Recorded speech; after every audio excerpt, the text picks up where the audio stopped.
तो दोस्तों गाइस आज हम देखने वाले हैं ट्रांसफॉर्मेशन रेशियो के बारे में। ट्रांसफॉर्मेशन रेशियो ट्रांसफॉर्मर में आता है, इसको हम के बोलते हैं, ट्रांसफॉर्मेशन रेशियो। तो ये कहाँ पे काम आता है? तो ये है जो हमको अगर फाइंड करना है N1 या N2, ओके, तो ये काम आता है। या फिर हमको करंट फाइंड करना है तो ये काम आता है। तो ये दोनों चीज़ में ये काम आता है, okay.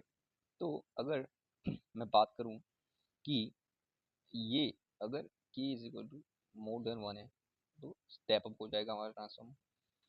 k is equal to एक से कम है तो स्टेप डाउन हो जाएगा। तो ये बात आप समझ लीजिएगा कि ये चीज़ होता है। और अगर मैं बात करूँ ये k is equal to I1,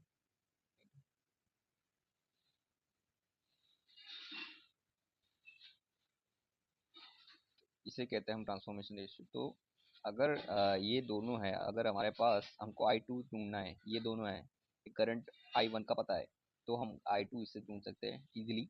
और यहाँ पे ये भी अगर E1 E2 पता है, हमको नंबर ऑफ टर्न्स ढूंढना है तो भी हम ढूंढ सकते हैं, ओके। तो इस तरह से ये काम करता है। मगर यहाँ पर मैं बात करूँ, अगर मैं एग्जाम्पल के तौर पे दूँ तो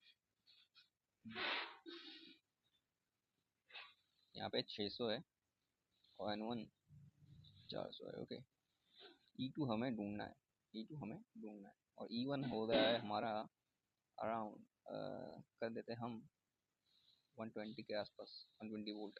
तो ये इतना हो रहा है। तो या क्या करेंगे हम E2 को E2 इज इक्वल टू 600 तो यहाँ पर ये दोनों दोनों कैंसिल हो जाएगा, ओके। 180 वोल्ट। तो इस तरह से E2 हमको मिल गया, ओके ओके। यहाँ पे 4, यहाँ पे 2 था 60 करके। तो अगर मैं बात करूँ यही सेम है। और हमारे पास अगर यहाँ पे ये सेम है, ये हमारे पास 300 है। और E1 है जो हमारे पास वो अराउंड 580 वोल्ट है।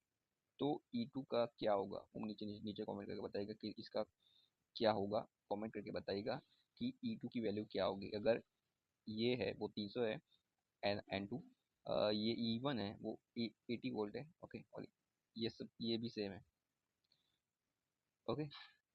ये सेम है, ये हो गया 80, ये हो गया 300, ओके। तो इसका मुझे नीचे कमेंट करके बताएगा कि क्या होगा आंसर। मिलते हैं नेक्स्ट वीडियो के साथ। Don't forget to subscribe channel. Thank you.